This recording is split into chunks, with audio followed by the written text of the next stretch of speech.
রংপুরের নাম ভাঙিয়েছেন, রংপুরের উন্নয়নে নেতৃত্ব দিতে পারেন না।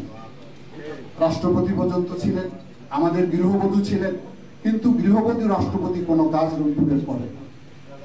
আমরা মনে করি একটি পরিবর্তন হয়েছে জুলাই আন্দোলনের মধ্য দিয়ে। আমরা মনে করি আমরা নতুন বাংলাদেশ দেখতে পাচ্ছি, সাম্যের বাংলাদেশ, সম্প্রীতির বাংলাদেশ, আলোকিত বাংলাদেশ। সেই বাংলাদেশ বিনির্মাণের জন্য আমাদেরকে রংপুরবাসীকে, রংপুর বিভাগের মানুষকে ঐক্যবদ্ধ থাকতে হবে। আমরা কথা বলি না, আমরা সমস্যারে আমাদের দাবির কথা তুলতে পারি না, আমরা একটু লাজুক প্রকৃতির, আমরা ঢাকা পৌঁছে আমাদের জিনিসটাকে সংগঠিত করতে পারি না। সে কারণে আমাদেরকে কেউ মূল্যায়ন করে না, আমাদেরকে দাম দিতে চায় না। অন্য অঞ্চলের লোক দেখবেন তারা নিজেদের বিষয়গুলো যেভাবে উত্থাপন করতে পারে, আমরা কিন্তু সেভাবে করি না। আমাদেরও যারা দুই একজন ঢাকায় বড় বড় দায়িত্বে থাকে, তারাও পরিচয় দিতে চায় না যে তাদের বাড়ি রংপুরে।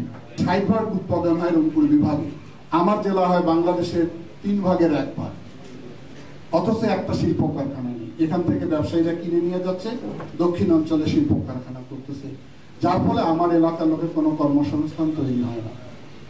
আলুর কথা যদি বলি, আলু যে আমাদের কত দুঃখের কারণ হয়ে দেখা দেয়, এবারও দেখা দিয়েছে। রাস্তায় আলু ফেলে দেয়, অথচ আলু যদি প্রসেসিং করা যেত, উন্নত কান্ট্রিগুলোতে দেখেন, বাংলাদেশের মধ্যে মুন্সিগঞ্জের পরেই হলো রংপুরের আলুর উৎপাদন। এত আলু উৎপাদন বাংলাদেশের অন্য অঞ্চলে হয় না।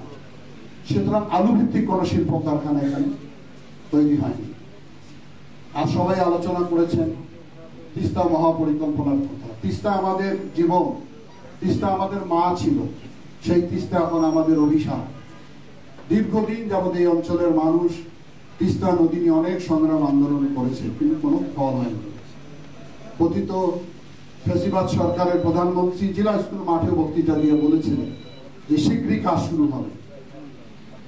ভারতকে দিবে না চায়নাকে দিবে, এই গড়িমসি করতে সে কাজটা শুরু করতে পারেনি। তিস্তা আমাদের 2 কোটি মানুষের জীবন রেখা। লক্ষ লক্ষ মানুষ এখানে গৃহহারা হয়েছে, বাড়ি হারা হয়েছে। তারা কোথায় চলে গেছে আমরা তার ঠিকানাও জানি না, অথচ এটা নিয়ে বারবার রাজনীতি করা হচ্ছে। আপনারা জানেন সাম্প্রতিক সময় আমরা একটা আন্দোলন করছি, জাগো ভাই তিস্তা বাঁচাও। আমাদের প্রধান অতিথি এসেছিলেন সেই আন্দোলনে একাত্মতা ঘোষণা করার জন্য কুড়িগ্রামে। এখানে 5টি জেলার 11টি পয়েন্টে আমরা আন্দোলন করছি। লক্ষ লক্ষ মানুষ 17 এবং 18 ফেব্রুয়ারি তিস্তার চরের মধ্যে অবস্থান নিয়েছিল। আমার জানা নাই বাংলাদেশের সাম্প্রতিক কোন আন্দোলনে জনসম্পৃক্ত এত বৃহৎ আন্দোলন হয়েছে।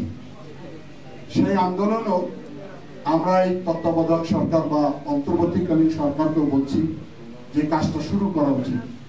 ওনারাও গড়িমসি করছেন, কেন করছেন আমরা জানি না।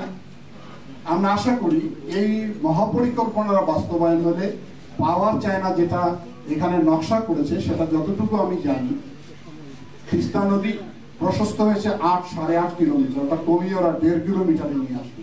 তাহলে কত হেক্টর, লক্ষ হেক্টর জমি আমাদের পুনরুদ্ধার হবে, কৃষকরা বেঁচে যাবে। 1 নম্বর।